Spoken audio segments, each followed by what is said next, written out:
Everybody just a slurping.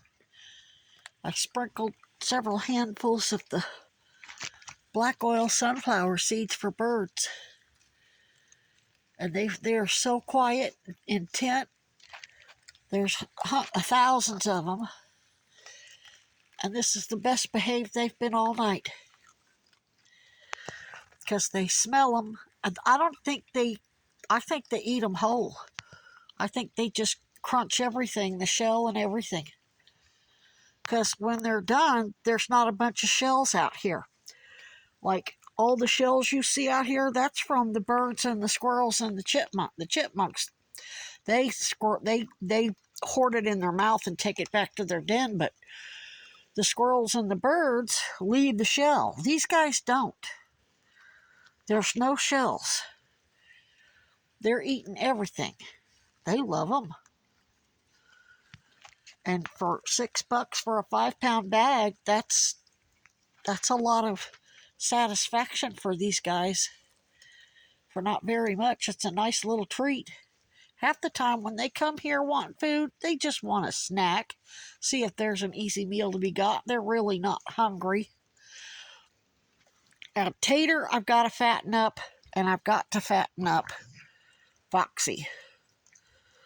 But the rest of them are pretty plump and looking pretty healthy. But Tater here, he's so scrawny, poor boy. Yeah, we're getting you. His wound on his foot is finally starting to heal. The wound on his head finally healed, but it took a while. Even with the dewormer, if they're malnourished. And what really got him looking better was I went ahead and sprang for a 15-pound bag of puppy chow. I wanted to give a nutritional boost to the nursing and pregnant mamas and Tater here and Foxy, because she's so skinny. And I would have went out and bought another 50-pound bag tonight, but it was pouring down rain at 3:30, and the idiotic forecast on Google has sucked. Hasn't even been remotely accurate. Said it was going to be 73 and 74 degrees 2 days ago. It was 80 2 days in a row. I ended up with fucking heat stroke because I wasn't prepared for it. Didn't take down my insulation because it said it was going to dip back down into the 50s and 60s. So I didn't take my Mylar and insulation out of my tent. I was sleeping in an oven, woke up in a 100-degree tent because it's basically acting like a greenhouse. After I ate bagels and cream cheese, ended up with heat stroke and serious stomach issues, to put it nicely, which that's going to cost me a fortune in laundry.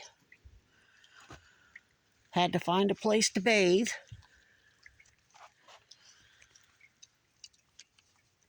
It said it was high was going to be 73. Fuck, it was 80, and then in my tent it was 90, and slept in that. Woke up, and that was with my fan on. But anyway, then today it said it was going to rain all night. No, it rained for an hour and a half. I get